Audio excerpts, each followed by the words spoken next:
Fala pessoal, tudo bem com vocês, gente? Tudo certo? Estamos aí neste sextou com S de...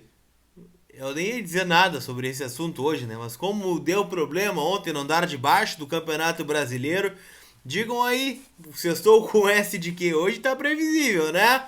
Mas enfim, vamos falar do Internacional, gente, que afinal é véspera de jogo, né? Sextou com S de Colorado em campo pelo Campeonato Brasileiro. No próximo sábado, 9 da noite, contra o Cuiabá, né? O Inter precisando voltar a vencer dentro do Campeonato Brasileiro, mas deve preservar alguns dos seus titulares, talvez até alguns dos seus principais jogadores, visando o jogo da próxima terça-feira, com S de Sul-Americana, né? Afinal, o foco do Inter está na próxima terça-feira contra o 9 de outubro, decisão, né, na competição continental, o título possível do Inter na temporada e, claro, também na preservação de alguns jogadores que estiverem numa alta sequência de jogos. Vamos falar sobre isso e, claro, sobre o mercado da bola, especialmente o mercado do Internacional, que pode perder o zagueiro Bruno Mendes aí nas próximas semanas. Vamos conversar sobre isso, lembrando que esse vídeo tem o apoio da Reduza. Tu que fez um contrato, né, de empréstimo, financiamento de veículo, tá calculando lá, colocando no papel,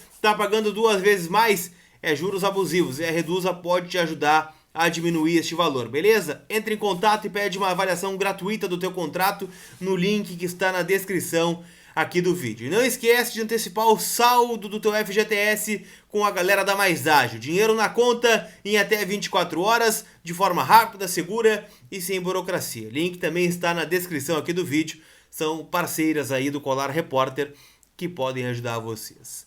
Vamos começar falando, gente, sobre a possibilidade do time do Inter para encarar o Cuiabá. Afinal, estive ontem no CT Parque Gigante, né, acompanhando a atividade do Mano Menezes. Hoje o trabalho é com portões fechados nesta manhã e o Mano logo depois embarca aí junto com a delegação para o jogo de sábado na Arena Pantanal. O Internacional, gente, treinou e a gente pôde ver apenas uma pequena parte da atividade, tá? E nessa pequena parte a gente viu que o Mano Menezes ele dividiu o elenco em quatro grupos de jogadores. Alguns de zaga e outros de meio e ataque. E a partir daí a gente começa a conjecturar, claro, somado às informações que a gente colheu após, né, o treinamento, a conjecturar esse time do Inter. Os setores de defesa montados, tá? O primeiro tinha Heitor, Mercado, Vitão, Moisés. E à frente deles, Gabriel e Lisiero. O outro setor defensivo tinha Bustos, Kaique Rocha, Bruno Mendes e René. À frente deles, né, o Dourado e outro jogador que revezavam ali, né, tinha uma espécie de coringa naquela atividade. Mas enfim, eu fico com a versão primeira. Por quê? Porque o Bruno Mendes não deve atuar. Afinal, ele já tem 4 jogos no Campeonato Brasileiro, faria o quinto e ficaria com apenas um jogo pendente aí para que não complete 7 jogos. Eu vou explicar essa situação e esse drama que vive o Inter com o Bruno Mendes na sequência, beleza?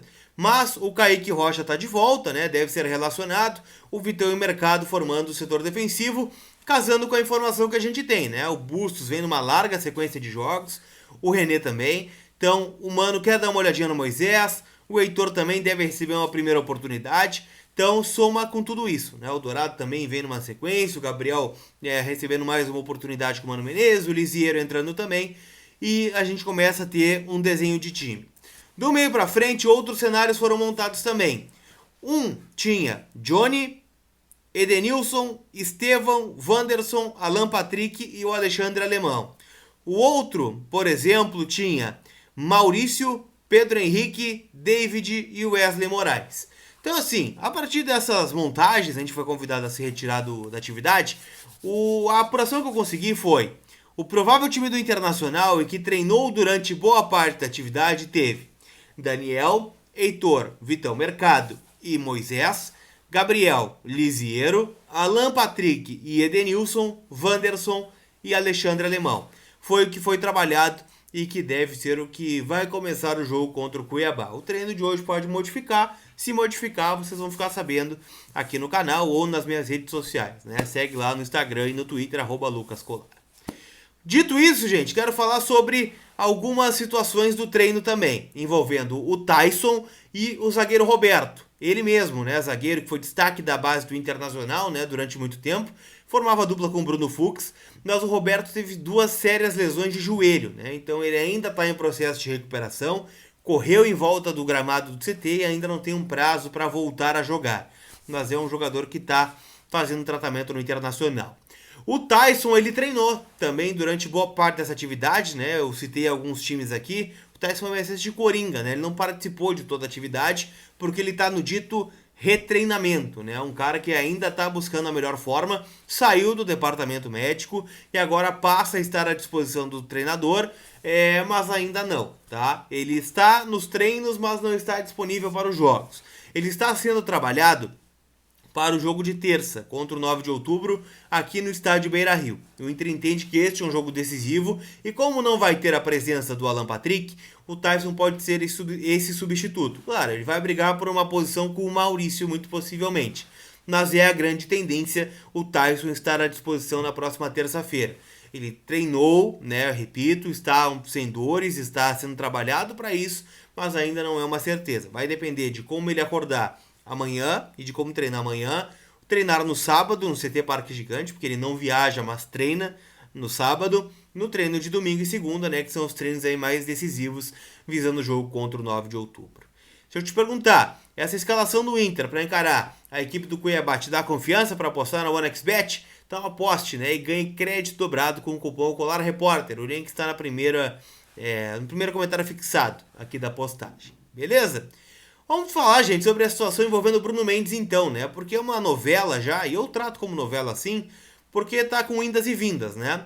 Eu vou recapitular a história do Bruno Mendes para que a gente chegue até onde estamos hoje, beleza? O Bruno Mendes ele foi contratado pelo Inter ano passado, né, em 2021, na saída do técnico Miguel Ángel Ramírez e na chegada do Diego Aguirre. O Ramírez ele não queria contratar zagueiros, apenas o Guzmán Corujo, que inclusive está com ele lá no Charlotte FC.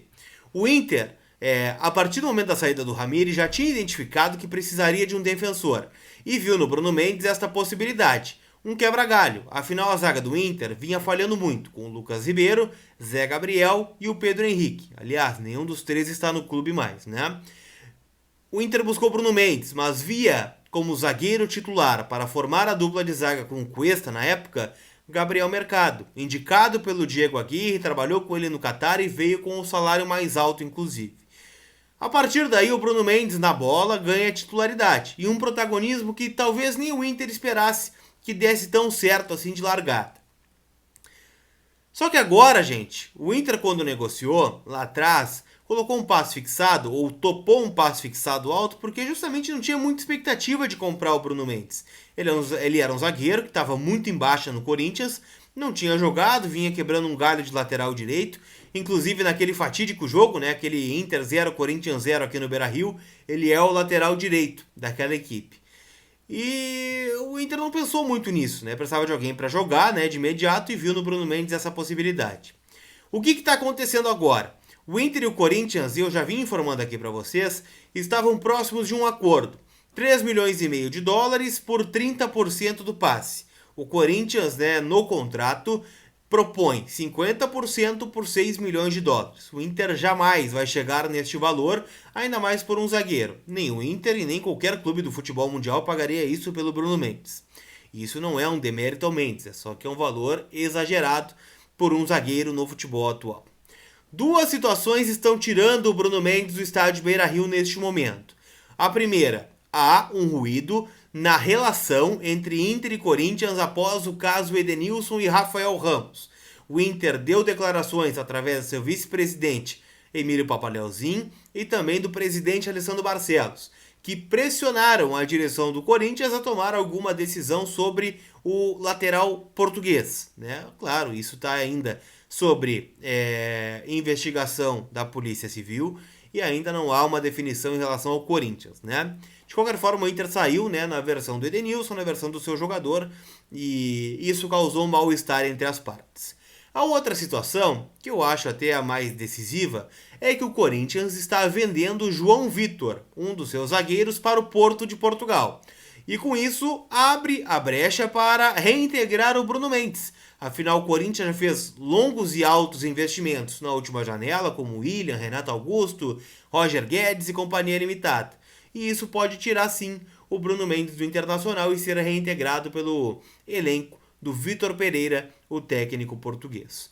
Então, tudo isso, gente, pode traçar o destino do Bruno Mendes, que hoje está com um pé fora do Beira-Rio e deve receber uma geladeira aí nos próximos dias por conta da questão dos 7 jogos no Campeonato Brasileiro. Beleza, gente? Se chegou até aqui, deixa o like no vídeo, te inscreve no canal e ativa as notificações para ficar por dentro de quanto entra conteúdo novo por aqui. A gente se vê. Aquele abraço. Tchau!